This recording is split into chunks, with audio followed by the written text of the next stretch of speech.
Yeah, that's super good. And, thanks so much for providing that insight. And, I guess, you mentioned trust, and this might be a good time to kind of transition to that topic. And again, really just our goal is to be really just kind of educational, not we Hmm. can give pointed direction, but, what might be a reason why someone would move from a trust, or excuse me, from a will to a trust, instead. And, correct me if I'm wrong, but maybe they do have both as well. Hmm. So yeah, just kind of like talk through that, maybe some of the, the good reasons why you would want to trust. Yeah. So a trust, not every, some people do, some people, decide not to create a trust, but a trust basically is creating a relationship between you and your assets. And you're taking it from your individual name and putting into the name of your trust. And then your trust, one of the big benefits of a trust is the flexibility that you have in your planning. It allows you a lot more options as you go into the planning process, and you can plan for a lot of the what ifs. What if this person's not surviving, and then how do I deal with different situations?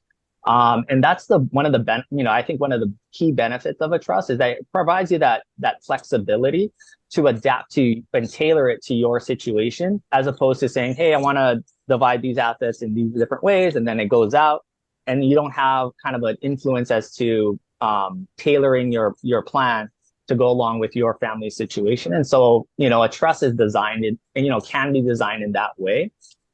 It also avoids the probate process because it's no longer owned by you individually. Your assets are owned by your trust. And so that's where we have that distinction. But like Paul said, if you do have a trust, you'll likely also have a will. So you'll have both. And when you have a trust, the will becomes the plan B, I like to say. So plan A is your trust, plan B is your will. And it's called in, common terminology as a pour over will, like pour over coffee. Yeah. It takes things from your individual estate and directs it to your trust, which is, plan A, where we hope everything to be. And so that's kind of just, the simplified version of why you have both a trust and a will when you're creating a basic estate planning kind of set of documents. You'll have both documents just to cover in the event you forgot to put something into your trust. We'll be able to direct it back into your trust. And so the will then becomes plan B if you do have a trust. But Hmm. when you start to look at your kind of your family situation, you kind of have to evaluate, okay, what are my goals? What am I trying to achieve? And kind of what is, how do I envision the administration to look like? If you have minor children, like myself, it, hits home close to home. When you start to think about, okay, if something were to happen to my wife and myself, who's going to start managing their money for them, right? They're young, even if they turn 18. When I was 18, I could not be trusted. I wasn't very good with money, right? Obviously, I didn't have Paul and Jason to, train me up. But it's one of those things. Who's going to manage their money? Who's going to pay for their education, house them? All those types of things are considerations when you start to put together a trust. Do we want to delay when they get the money outright to when maybe after they graduate college, maybe they start work? Those are, ideas that we go through. Um, and then kind of touching upon minor children, a will also takes care of that as well in terms of who is going to be the guardian Mm. of your minor children, right? That topic always comes up when young families are getting ready to go on an exciting vacation, right? Maybe the topic came up in my family where we're going to go on a family, Alaskan cruise. We're going to go, we're looking at the different excursions that you're going to go on. And so we're like, oh, if something were to happen to us, if we're, riding, dog sleds in Alaska, who's going to take care of our 10-month-old daughter, right? And Yeah. Right, right. no, and a will is what is the document, the key document that you can name who's going to take care of your children. If you leave that to chance, that could be, based upon statutory rules or cause confusion. And so that's kind of another aspect of a will that's important for families. Yeah, that's so funny. That reminds me of when we went on our first trip without our oldest daughter. And yeah, we're just like, hey, oh, what do we do? Okay, we better write something down. Yeah. And yeah, I mean, just going back to trust, it's really interesting because, like you said, it's a lot more flexible. And I Mhm. can think of like you know, I was really young when this happened, but you know, when my grandpa died, in the trust, like his son, my uncle, happened to get the benefits, but he had to wait till he was 50 to get those Hmm. payouts. So it wasn't necessarily out of college. So I think the cool thing about trust, especially if you have, you know, desires and things to pass on, legacy type stuff, or even just simple stuff, you can get really specific, and you can get really detailed. Hmm. So I don't know. One thing that I wanted to touch on, and then, you know, Jason, if you wanted to kick in Sure. here, but like, you know, something that's really important, I feel like, is, you know, and something that maybe some people are concerned about is like, you know, Hmm. who's going to help me? Like, you know, like who's my executor? Who's going to be my trustee if something was who's going to make sure these things happen? Hmm. So if you could talk about that, and I think, you know, the cool thing about having a trust is like it kind of spells it out, right? Like you can get as direct as you want, but like maybe who might that person be in some of that respects, and who might you want to consider? I don't know if you've ever Yeah. talked to people about that. Yeah, so that's a great question because that's sometimes a difficult question to kind of, work through. Sometimes it's easy. They know, oh yeah, for sure, my brother, he's good with money. He's runs his own business or whatever it might be. But sometimes family members aren't necessarily the right choice. So I talk to families whether they want to name family members as their executor or their trustee to handle, the administration of their assets.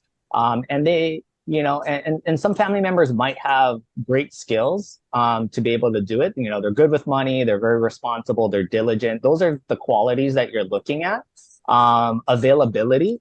Some people who might have the great skill set might not have the availability to do it, right? Mm. Because we all have busy lives, working in Hawaii, raising families. Like it's a lot of work to be a trustee. So that's kind of another consideration is who's going to be available and attentive to handling these affairs. Because one of the causes of disputes, especially when family members are selected as trustees, is hey, they're taking too long. Mm. What I want my money now. You're right after mom or dad dies, and we're working on administering the estate. That's kind of one of the biggest complaints, and so that's something to also consider as well. As alternatives, you can select non-family members, but they're maybe like friends. Maybe you have close friends that understand your values, understand what you wanted to do with your plan, and that you ultimately trust to carry out your wishes.